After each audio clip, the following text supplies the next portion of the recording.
Welcome to another episode of the Black Beauty Activist Podcast. I am your host, Dr. Tameka Ellington. And for those of you that don't know me, I am an educator, scholar, a passionate person for the Black community. I work towards helping women to see the side of themselves that they would not normally see in society. So this particular podcast, the Black Beauty Activist Podcast, is a place where we discuss these conversations that disrupt westernized beauty standards and raise the consciousness and confidence of Black people. I am your host again, Dr. Tameka. For those of you that don't know me, again, thank you for joining me today. And in honor of the closing of Mental Health Awareness Month. For those of you that don't know, May is Mental Health Awareness Month. And in honor of closing this month out, I wanted to go out with a beautiful story. One of my good friends. And if you watched my previous episode, you saw that I had an interview with Dr. Angela Neal Barnett, who is a psychologist. She does a lot of work with women's empowerment in regards to looking at women's fears, anxieties, and helping them move beyond those things. And so that was my first episode that I hosted for Mental Health Awareness Month. And so this one is to close it out. And I wanted to work today to study how we can begin to move past some of these challenges that we face, especially for those individuals that are caregivers, those individuals that work towards helping others in the mental health space. And so we're going to be discussing today challenges of living and thriving while caring for those loved ones who have a mental illness. And back in the late 2018 and early 2019, I was actually just stepping into this space that is referred to as motivational speaking. I would listen to empowering podcasts such as those by a friend of mine, Brother Bedford, Dr. Willie Jolly, and other shows that featured incredible Black people that were entrepreneurs, speakers, millionaires, these individuals that were doing amazing things. And so I remember one day on my way home from work, I was listening to the Wealthy Ways podcast that's hosted by Dr. Willie Jolly. He had an incredible guest on who was speaking about her book, her new recent book that she had just published called #Driven. She just so happened to be from Canton, Ohio, which is about 30 minutes from where I'm at in Akron. And I was so in awe with her story that I decided to do a little bit of research and to see if I could find out about a little bit more about her, who she was, and how I can get connected with her. And so I believe that I connected with her on social media, introduced myself, purchased her book, and then she and I got a chance to meet up for lunch. And she signed my book for me, and this is actually her beautiful book, #Driven. She signed her book for me, and that was the start of our friendship. And I truly believe that when you are looking for a connection, and if you don't see the connection around, God will place people in your life for a particular reason, for reasons that you would not have known that you needed. And so since I've been on my entrepreneurial journey, and even through my divorce, I've always been very open and honest about my divorce. And so even throughout my divorce, this person was a listening ear for me, gave me some great feedback, and is a continued support. And so recently she just moved from Canton, Ohio to Washington, D.C. And I hated to see her go, but I was very proud of her for prioritizing herself and her mental health so that she can pursue her dreams. And I'm speaking of no other than my friend, attorney, author, and advocate, Corey Minor Smith.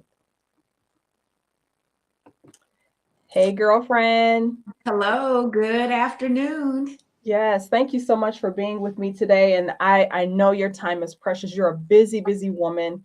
And I thank you for taking some time out of your schedule to sit with me today and to talk a little bit more about your story. Well, thank you. I appreciate it. It's an honor to join you this afternoon. I truly appreciate the invitation, and I love to see what you're doing now. Yeah, thank It has you. been a while since we talked, and Yeah, just to see how you're flourishing with yeah, what you want to do is amazing and just inspiring. So, thank thank you for you. moving forward with your goals, with your aspirations, and making your dreams come true. Thank you. Thank you. And like when we met, I was at the very beginning, the very, very beginning. And so you've got a chance to see me from when I first started. So, and you've been just an amazing friend throughout that whole process. I really appreciate you. Well, thank you very much. I'm glad I was Yeah, able to offer some words of encouragement to, help absolutely. create your path of navigation. Absolutely. So I'm going to read your bio so everybody know what an incredible woman you are. And so Harvard Business School recognizes the immense contribution Corey Minor Smith has made to society when and bestowed on her a certificate for completion of its 2023 Women's of Color Leadership Program. Rolling Out magazine calls Corey Minor Smith a legendary lawyer, renowned attorney, noted mental health advocate, prominent media fixture, and New York Times celebrated author. The New York Times captures the dramatic scope of Corey Minor Smith's life when it's described a fan, as she's described as a fascinating woman who moved 21 times and attended 14 different schools before graduating high school. And as a loved has a loved one living with schizophrenia, became a mother her senior year of college, and eventually went on to law school to become a successful lawyer. These experiences, along with becoming a trained facilitator of the National Alliance of Mental Illness, have paved the way for her mental health advocacy work. With a considerable national profile as a mental health and wellness advocate, Minor Smith has appeared on national media and prestigious venues such as the nationally syndicated radio show The Breakfast Club. She has also been featured in Forbes, Rolling Out magazine. As a well-regarded author, Minor Smith contributed to the Audible original We've Got Answers and penned a powerful memoir entitled Driven, with a foreword by the renowned motivational speaker Les Brown. And so that's the book that we're going to be talking about today, her book, hashtag Driven. Hashtag Driven was crowned as a searing and moving by the New York Times and featured as an Amazon celebrity pick. Minor Smith's consulting talents and inspirational words has also benefited Fortune 500 companies such as Xerox and iHeartMedia. Corey Minor Smith hails from the great state of Ohio, born in Canton and educated at Bowling Green State University, where she received her bachelor's and master's degrees at the University of Toledo, where she earned her Juris Doctorate. Minor Smith's legal career spans over 20 years and has been dedicated to public service as an assistant prosecutor, judicial attorney, and mayoral candidate member before serving as general counsel for the same public housing authority that provided housing for her and her family. That's deep. Hmm. That's deep. It is. That's deep. Mm. Wow. I'm gonna say that one more time. She became the mayoral cabinet member before serving as general counsel for the same public housing authority that provided housing for her and her family. You just need to sit in that for a minute. Just think about when she first started out, she was using public housing as a way to provide for her and her family. And then she became general counsel for that same public housing authority. Mhm. That's deep. That's really deep. Minor Smith made history as the first African American to be elected to a citywide position when she received the most votes over five other candidates to serve as an at-large member of Akron City Council. Currently, Minor Smith is appointed to serve with the Biden-Harris administration as senior counsel for the Department of Housing and Urban Development. In her role, she provides support to the Office of General Counsel under the direction of General Counsel Damon Smith and the leadership of Secretary Marsha L. Fudge, who we all love here in Ohio. Corey has received numerous accolades and awards, including the NAACP Stark County Image Award, the NAMI Stark County Starfish Award, Boy Scouts of America, Buckeye Council Spirit Scouting Award, and She Elevates Women of Courage Award. She Elevates, for those of you that know, is a nonprofit organization that's ran by a friend of ours, Dolores Presley. So she also was inducted to the YWCA Women's Hall of Fame and named the Athena International Women's Leadership Finalist. Very nice, very nice. I didn't know you were Athena finalist. That's awesome. Along with being a philanthropist and being actively involved with a host of organizations and programs, Corey is a member of Delta Sigma Theta Sorority Incorporated and the Bowling Green State University Alumni Board. Minor Smith now lives in Washington, D.C. and has 2 adult sons. And I just welcome her again. She's an amazing, accomplished woman, somebody that I am honored to be friends with, and now a guest on the Black Beauty Activist podcast. So it's a pleasure for, to have her here with me today. And we're going to jump right on into this interview. So before we start, I do want to make this disclaimer.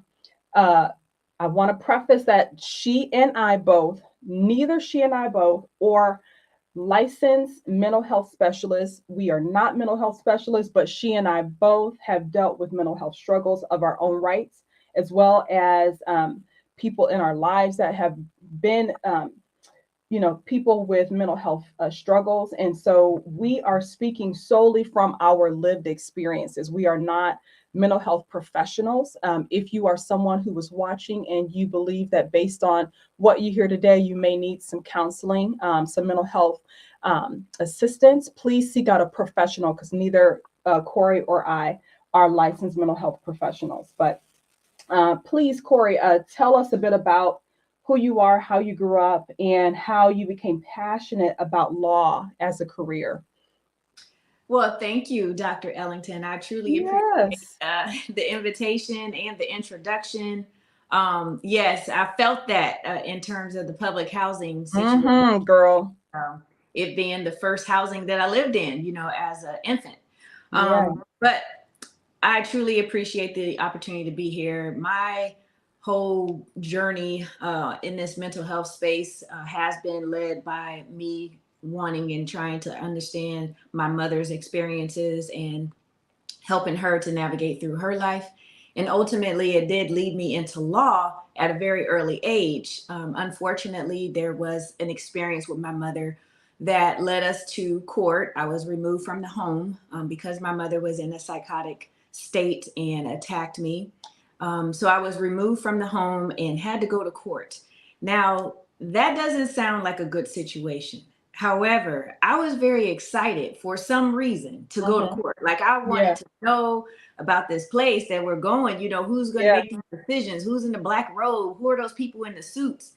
And what was so disappointing at the same time is that we were not ever called into the courtroom. At least I wasn't. What I recall is my caseworker coming out of the courtroom and saying, they're going to let you live with your grandma. And that was the extent of my court experience at that time. But it piqued my interest to learn more about the law. And again, to learn about these people that are ultimately making decisions for someone else's life. And at that time, it was my life, making a decision for my life. And I wasn't even in the courtroom.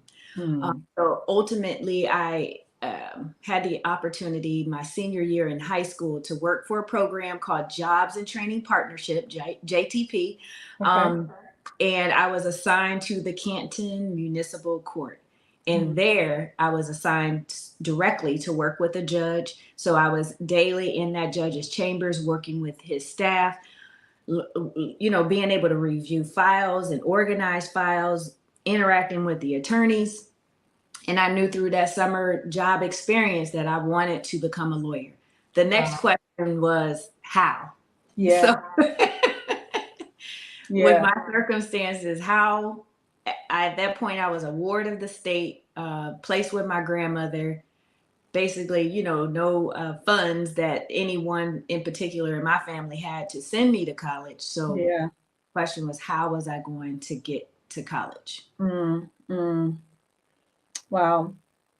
And how would you say was the road? Because this is a concern for so many people that come from backgrounds where they don't have the means to go to school? Like, how was it that you were able to make that happen?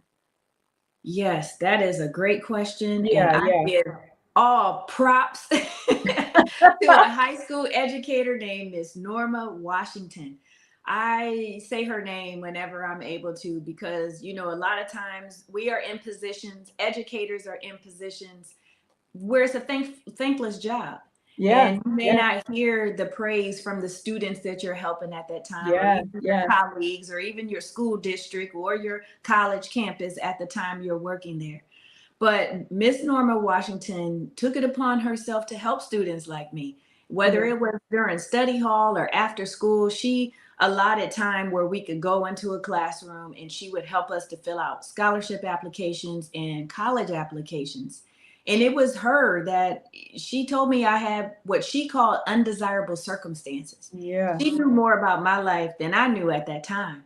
But through that whole exercise, my guidance counselor allowed me to look at my file, my student file, to help me, you know, with filling out these scholarship applications and college applications. And Ms. Washington encouraged me to talk about my undesirable circumstances, to show my tenacity, to show my persistence in reaching goals despite obstacles that I may have faced, even when I didn't realize them as obstacles at the time. And through looking through my student file, that's when I found out like the number of schools that I went to, and I remember where I was and when. So ultimately, like 14 different schools. Mm, And moving, it prompted me to think about the times that I moved and who I was living with. Now being able to reflect on it all and knowing that I moved at least 21 times, with my mother, without my mother, my father, without family at all. I moved a lot. So with all that being said, getting to college was made that much easier because of educators like Miss Norma Washington, who took the time, invested time in students like me to help us to fill out scholarship applications and college applications, and ultimately guiding us on the path to selecting a school and going on to go to college. wow. And, you know, just helping through that whole process just gave a guiding light that many of us needed. Yeah, that's awesome. And that's one of the things about being an educator that I absolutely love is the impact that you have on young people. You never know what that true impact is going to be until they come back and speak and say to you.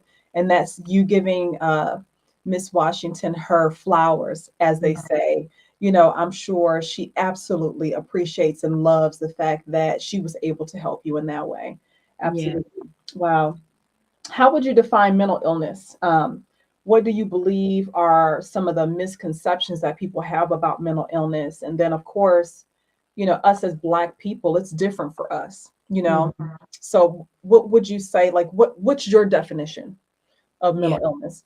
And let me just say, you know, as a lawyer, I really appreciate you giving a disclaimer, because I usually do give my disclaimer in that I am not a licensed mental Mhm, health mhm. professional. I am a lawyer and I am speaking from my lived experience. However, my lived Absolutely. experience does include earning a master's degree in education, guidance, and counseling. And it was because I wanted to learn more about what my mother was going through. At Yeah. that point, my mother was living with me while I was a college student, and I still just was grappling with this whole thing, diagnosis that I heard for the first time when I was like 14, and now I'm like 19, 20 years old and still don't understand how these behaviors are related to this diagnosis, and ultimately that this would be a lifetime experience.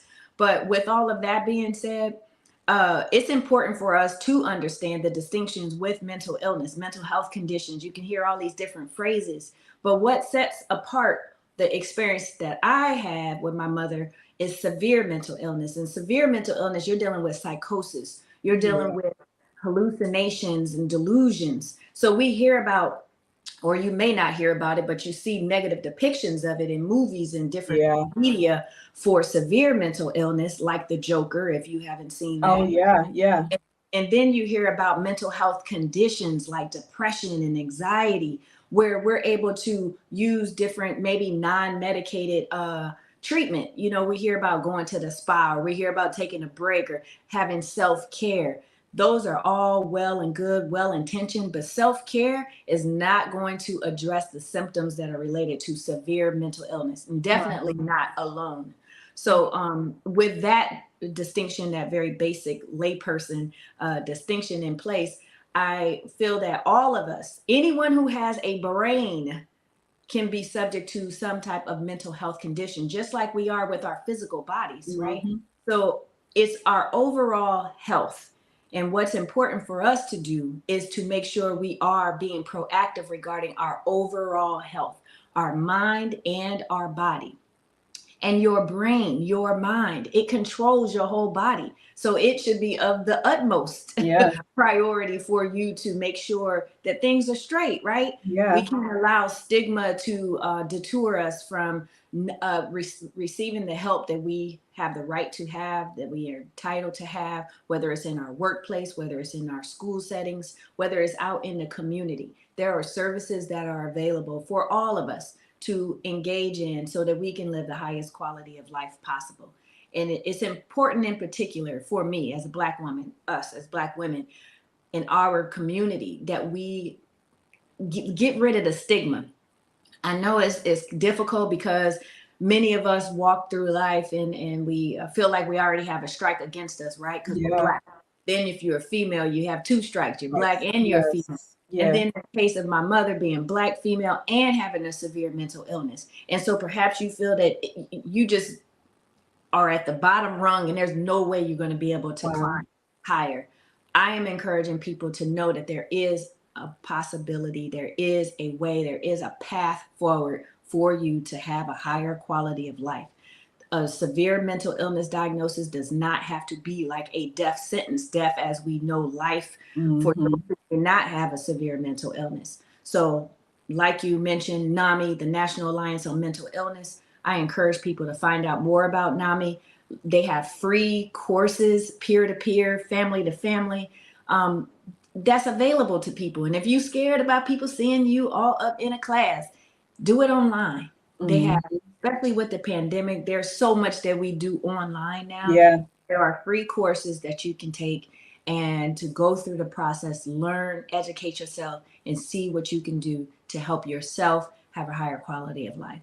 Yeah. Yeah. One of the things that I know is critical for Black people, and one of the reasons why we have not fully embraced mental health and mental health specialists is because of all of the tragedy and the trauma that we've had, being discriminated against as Black people. And so, what I will say is that it is, as Corey mentioned, it is today there's an opportunity for you to get the help that you need. Long time ago, maybe there was no real way for us to get the help that we needed, but today there is a way that we can get the help that we need. And so it's time for us to, like she said, get rid of the stigma. It's time for us to seek out the help that we need, and for us to not hold on to those negative family myths, traditions that we've had about mental illness. I Mhm. myself, I'm very open about, my anxiety, my depression, and I think that it's important that we be open and honest so that we can get the help that we need. So, Mhm. yeah, yeah. Absolutely. hmm So, being a caregiver of someone who suffers from mental illness, can you talk about what that does to your spirit? It's almost like, from what I was reading, hashtag driven, it seemed like you were in this constant battle with yourself, Mm. as you were trying to care for your mother. Can you talk a little bit about what does that do to your spirit? Well, it can definitely dampen your spirit. It can definitely keep you down, especially with my grappling with denial, right? Because I didn't Mm-hmm. believe that my mother had mental illness. Like she was not like these other people that I would see at the hospital, or, Mm-hmm. that's not my mother. And as you read in hashtag driven, I got to a point where, yes, she does. Yes, this is her. This is her life. These behaviors that I have seen with my own eyes since I was at least 13 or 14 years old are real. Like these aren't going away. And I truly appreciate having my faith in God. And I know how much I prayed, but I got to a point where it didn't seem like the prayer was enough, like the Mhm. prayer wasn't helping. So like, Lord, what's going on? Like, why? Right. Mhm. And then my prayers changed over the years, Mhm. from healing her to, Lord, let her be willing to receive the healing, to Yeah. now it's Yeah. like, Lord, just help me to help her, help others to help her to be safe and to be healthy, because Yeah. she is going to live with this. And I'm not saying that God cannot, and not that I don't believe that God can heal her fully, but if this is how her life is going to be, I want her to have the highest quality of life, to live in a decent home, to be Yeah. able to have the medical care that she needs, to be able to have the food, nutritious food that she needs, and that Yeah. she's ultimately safe. Yeah. Because fortunately, if there are times where she's not on her medication, or her behaviors are very present, she can be in a dangerous situation because of her verbal attacks on people. And I just thank God that people know her and understand the situation on some level, and don't return Yeah. with Yeah. physical violence because of Right. the words my mother is choosing to use at that time. Yeah. Yeah. Yeah. Wow. So I grew up in a household where my mother wasn't always fulfilling her motherly duties. There are definitely some similarities, I believe. When you were talking about your mother looking for love in all the wrong places, my mother also looked for love in the wrong places, and because of that, her focus was not always on us, and Mm-hmm. it forced me to become like the protector in our Mm-hmm. family. And this, of course, is no blame against my mom, but it is what it is. And I had to live with it. My brothers and sister had to live with it. And I'm always, again, open and honest about what my life was like, because the purpose of what I'm doing is to try to help somebody else. And Mm-hmm. so, this show today again is about healing, right? And so when you were a young person, I believe you're the only child, right? Yes. Okay, right. So For both of you, my. yeah, Mhm. yeah. And so you were talking about in the book and hashtag driven that you spoke about when you had to literally pull out a knife on your mom's boyfriend to help to prevent him from hurting her. And can you discuss a little bit about the the hardships of being responsible for your mother at such a young age, and what Mhm. that did to you as a young lady, having to feel the pressure of keeping your mom, trying to keep her clean and trying to keep her safe? Because that's a lot of Yeah. pressure for a young person. Because I went through that too, and I know what that's like. Um, yes. And seeing that question, hearing that question, it really takes me back to visualize that moment. Um, that I went to the kitchen and got that knife, and I was so serious about hurting that man. Yeah, Because I knew, although I had never said anything to my mother, I knew that he was abusive to her, that he yeah, beat her. yeah, And he was a big man, like 6'2" or 6'3". My mom is like 5'2". So just the mm, dominance with his height was one thing, but to actually use your physical strength as a man, as a former military person, mm, against this small woman mm-hmm. at a young age, I knew that wasn't right. I may not have Yeah, been able to articulate, all that meant, the history of domestic violence and all of that at that time. But what I knew at that very moment is that wasn't going to be another night he was hitting my mom. right, right. And whatever the consequence would have been, it would have been. Yeah, right, Unfortunately, things did not happen that I actually used a knife against him, right, because he did willingly leave. He right. did willingly leave. But at that moment, I had to just embrace my mom and let her know all that I knew. Like, you tried to hide this. You did hide this, because I wasn't even living with her at the time. I was staying with a friend. Um, I was staying with a friend. I wasn't even living with my mother. And I just told her, like, if she was going to allow him to continue to be there, then I could not Mm-hmm. be there.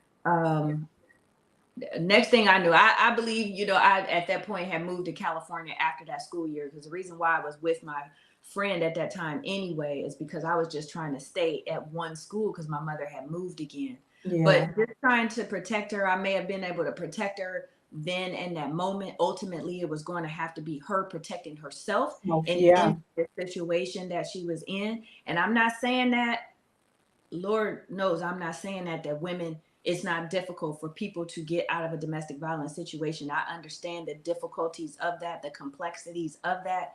But ultimately, it's going to be on that person Mm-hmm. to use the resources, to find the support, to Yeah. use all power and will to overcome the fear um, that they have, the economic support that they may not have, Right. be able to ultimately leave.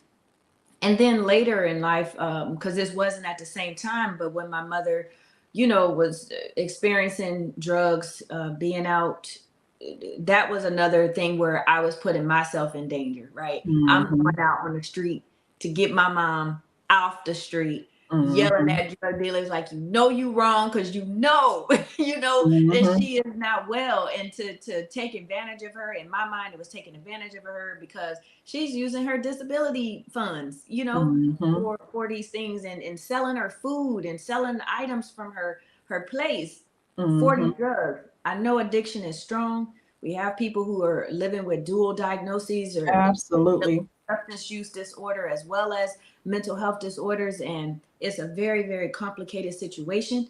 And ultimately, I just encourage family members and friends to not give up on their loved one, to Yeah. do what they can, even if it's from a distance, to try to help and support them.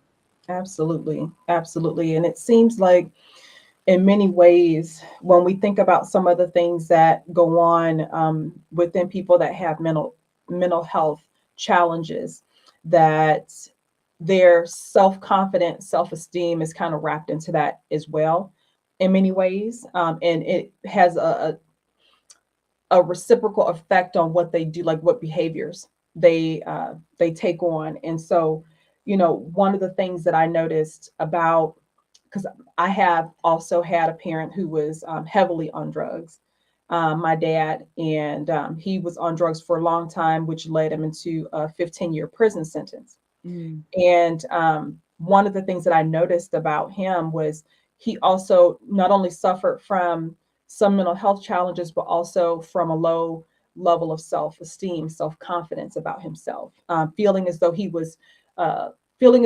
trapped, that he didn't have any other options, And I think that's one of the things that is also another reason why a lot of women end up staying in those kinds of relationships with men that may be hurting them in one way or another. Why men might stay in certain circumstances because they don't feel like they can get out. They don't feel like they have control over their lives. And so, wow.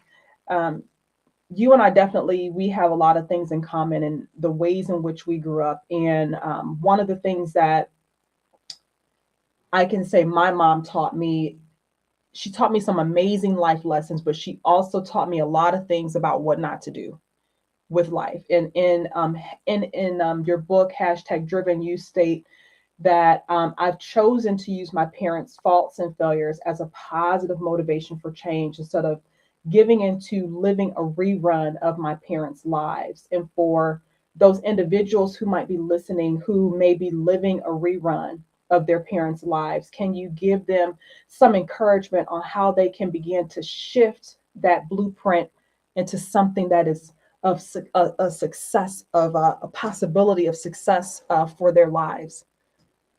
Yeah, immediately I think of a phrase that my best friend often says, but you know better, you do better. Yeah, And it may yeah, be hard to think that a child can make a decision like that, but children are intelligent, absolutely brilliant. they are. And they know everything that we don't think that they know. Absolutely. Absolutely. Mm-hmm. Absolutely.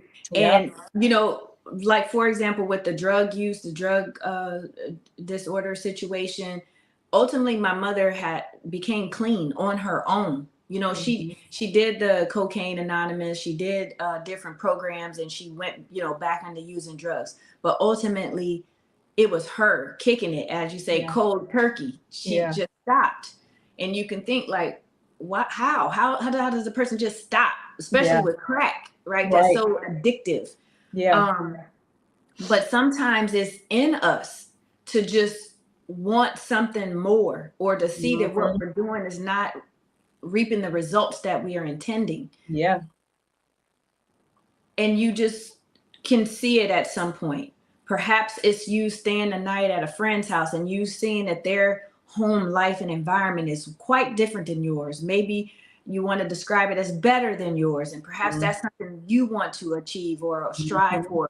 for not only for yourself, but once you become a parent, or perhaps that's giving you a new view on being a parent, on having a Mhm.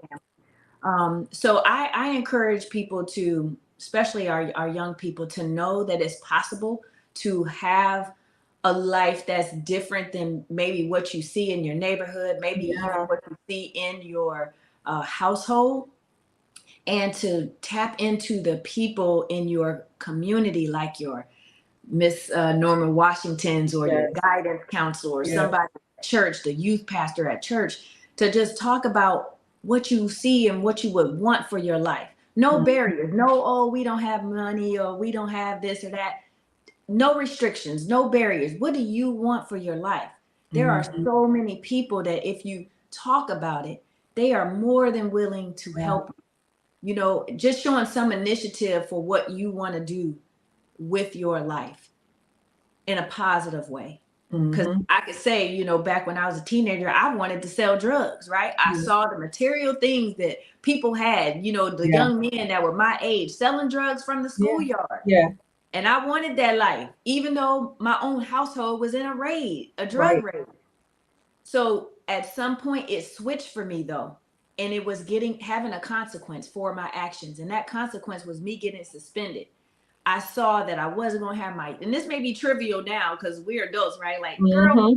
but when you were a teenager, this was like the ultimate Yeah. important when you were in middle school. So I wasn't gonna have my yearbook signed. I wasn't gonna be able to go on the end of the year trip.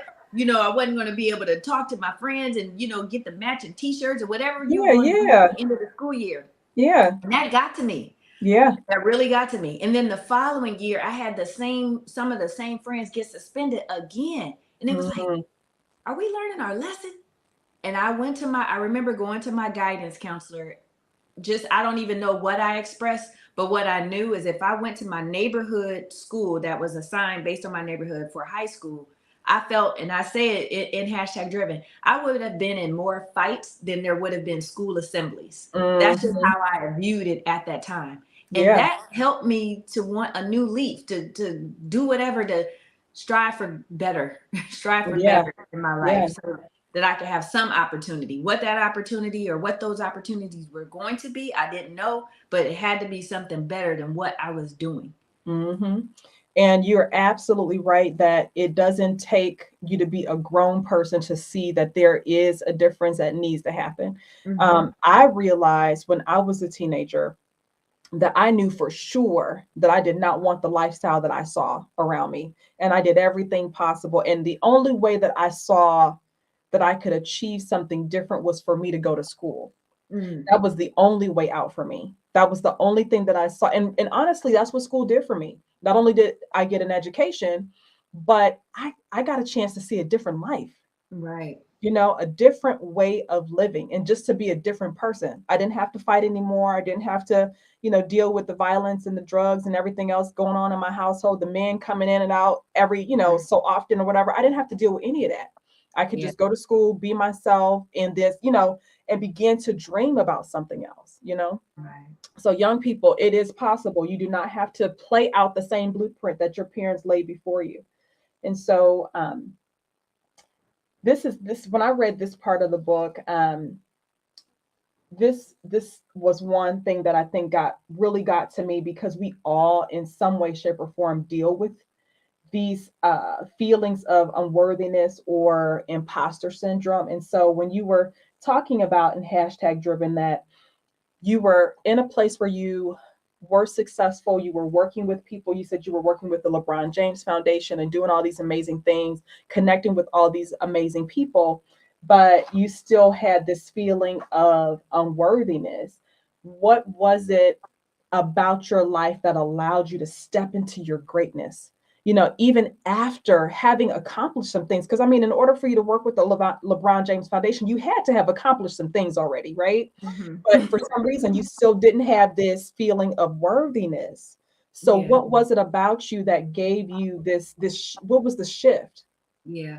And it was more just not feeling successful. Like other people saw this as some level of success, but I didn't see it as any level of success. And what I began to see is that I was doing all these things to help other people's organizations or campaigns or TV shows or radio programs.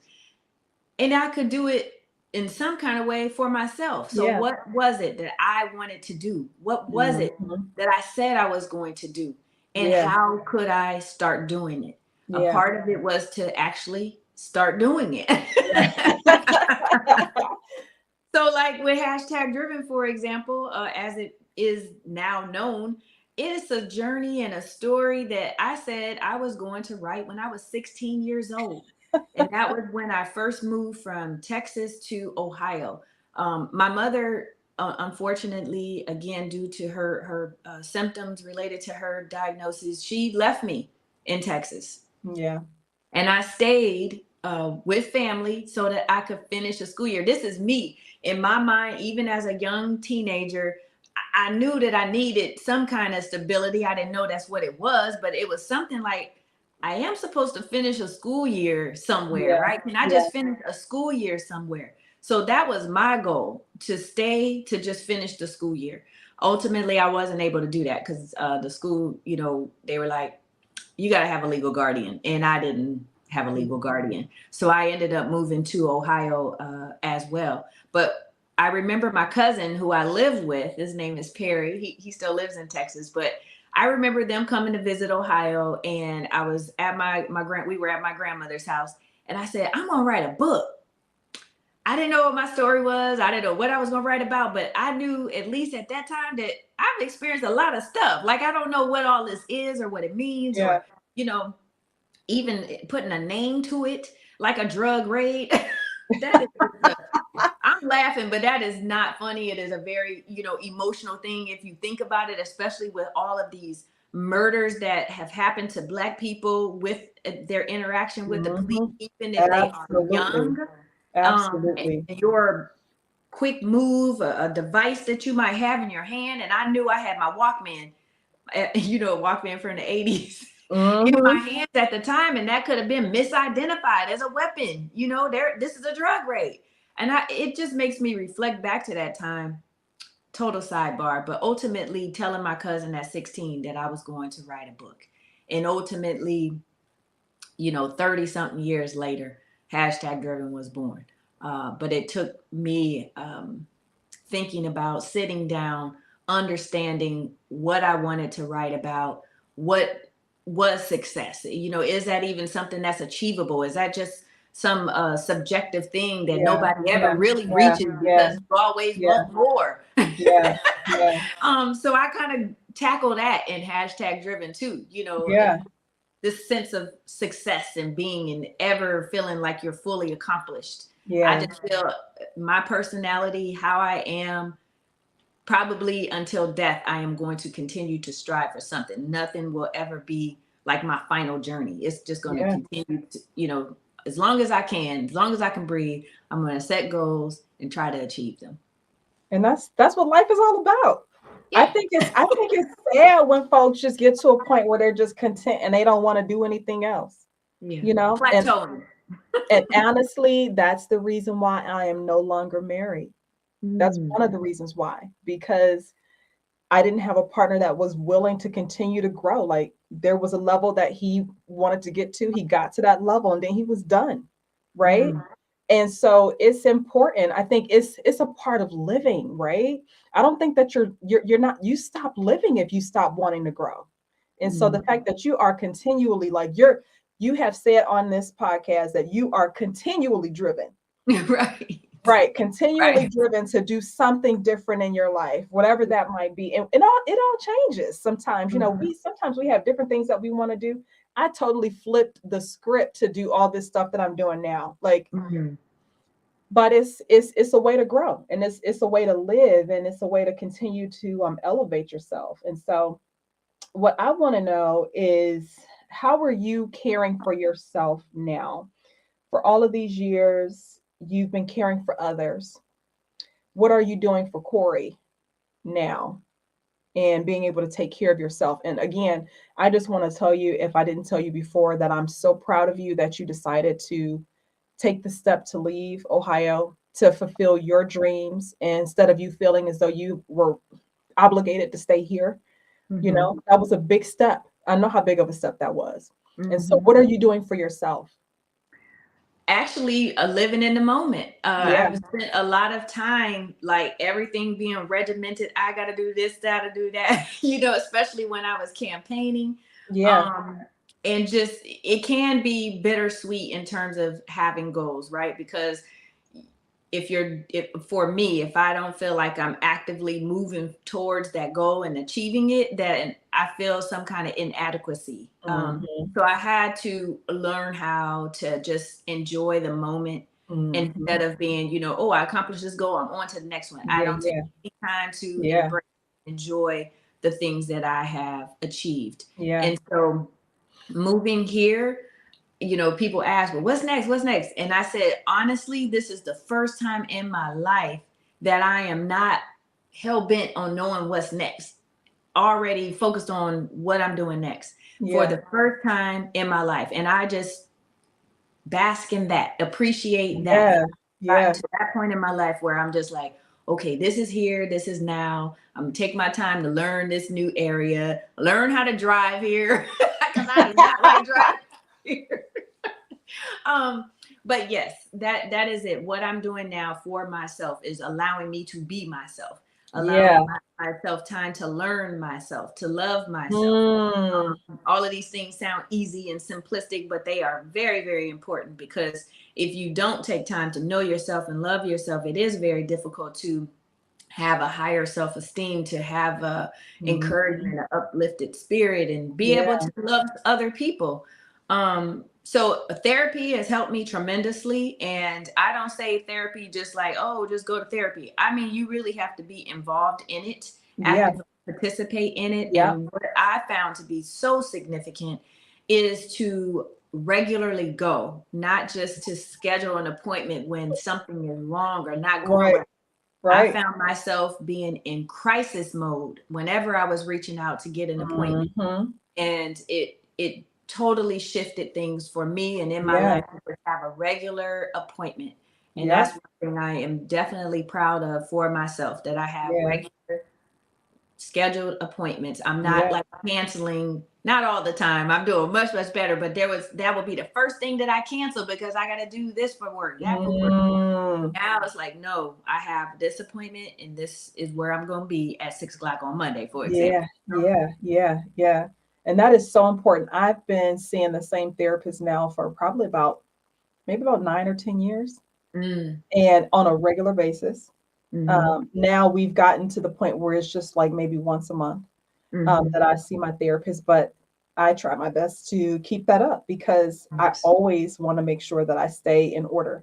Anxiety is something that is a very real thing for me, Mm-hmm. and I don't know how I would have gotten through that without going to see my therapist. So please, for those of you that are listening, if you feel like you have some kind of struggle, mental health struggle, or may not even know if it's mental health or not, especially if you haven't been diagnosed, but you just know that there's something going on with yourself that you Pro. need some help with. Make sure that you connect with a therapist, and see that person on a regular basis, as Corey mentioned. Don't be afraid to talk about that. To talk about the things that are going on with yourself on a regular basis. Mm-hmm. It's so important. Again, as Black people, we have this stigma about, we don't want to talk to the white man about what we're dealing with. But luckily, there are very many therapists, psychologists out there that are people of color, that if you feel like you need to go and talk to a person of color, there are people out there that you can talk to. Here in Akron, we have the Minority Behavioral Health Group, which is located right on Copley Road here in Akron. They specialize specifically in working with people that are minorities. So there are options now. We don't have to live the way that we used to live, where we, had to keep everything within ourselves. Talk to someone. Mm-hmm. Yeah. And so, do you have anything that you would like to talk about that we didn't touch on? Sure. I just want to, I appreciate you giving out that resource. And I just encourage people to learn more about organizations. Like I mentioned, NAMI, the National Alliance on Mental Illness, is so easy. You can text NAMI, NAMI, to 741-741, or go to the website, NAMI.org. Also, on my Instagram, I created what's called my mental health go-to guide. And it is full of resources like podcasts or programs, books, different Facebook and Instagram sites that provide different services or consultation, or just activities that can just help us with this journey in incorporating mental health into our overall wellness and healthy well-being.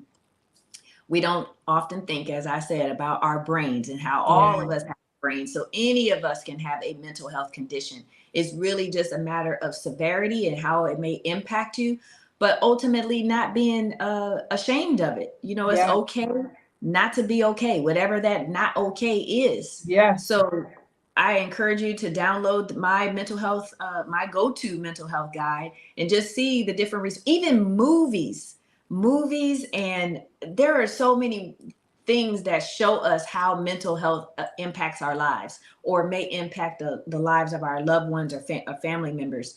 And if we identify it in a movie, for example, maybe we can have a better understanding of Uncle Pete, for example, that's portrayed in Soul Food. That's like in everybody's lives, right? Or Fences. If you haven't seen that, I encourage you to see it. But the brother who was a veteran, and the other brother was his payee. We may not understand, but Black folks, we have our own payee system. Somebody receiving somebody else's check, and sometimes somebody ain't doing right by that check. But other times we are.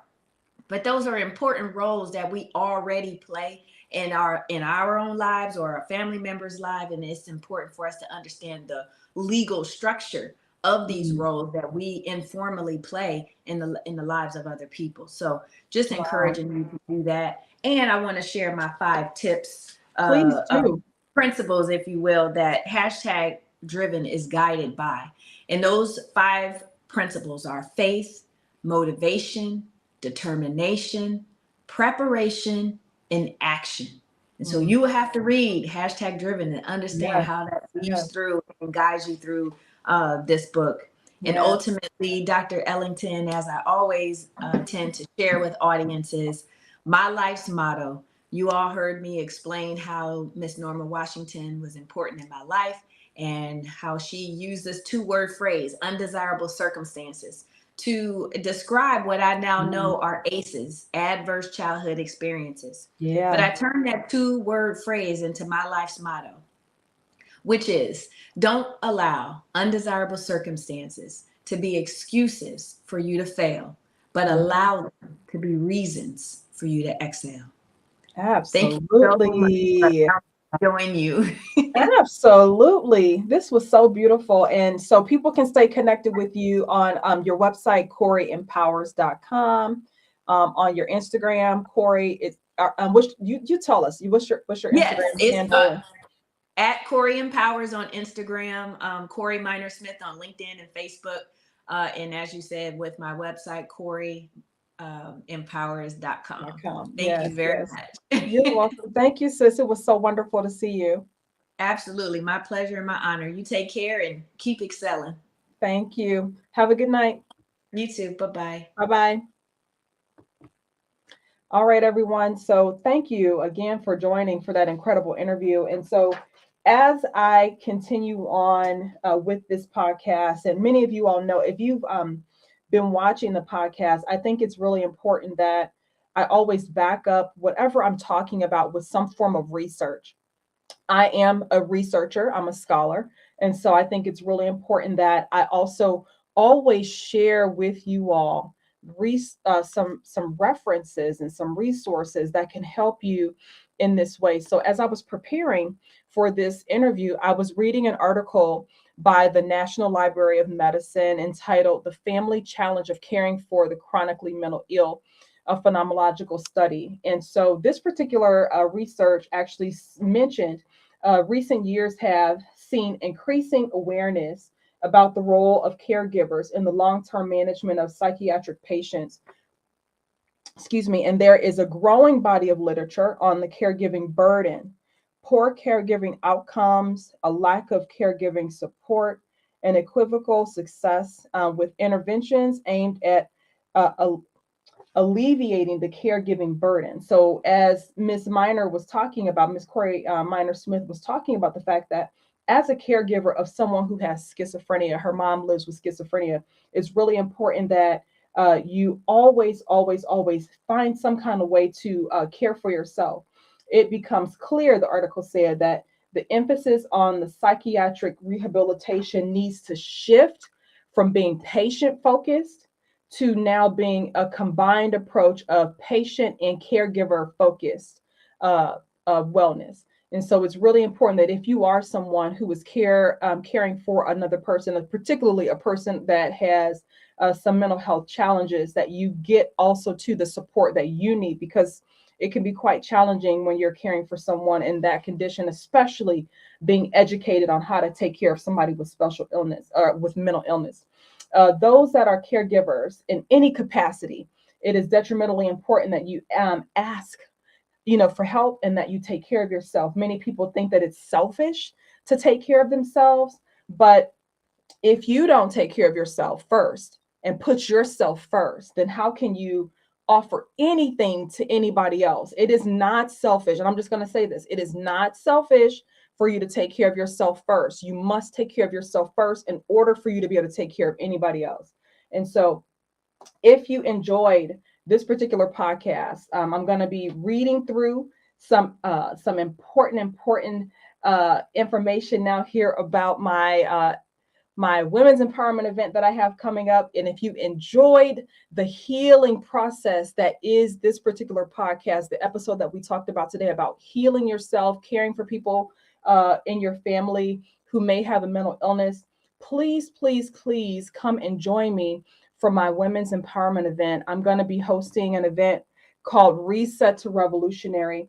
This particular event is a women's empowerment event. It's going to be held downtown Cleveland. We're going to have some incredible speakers that are going to be helping to discuss some strategies that we can use to level up our personal and professional lives. This is a means of self-care. This particular conference that I'm hosting is a means of self-care for women.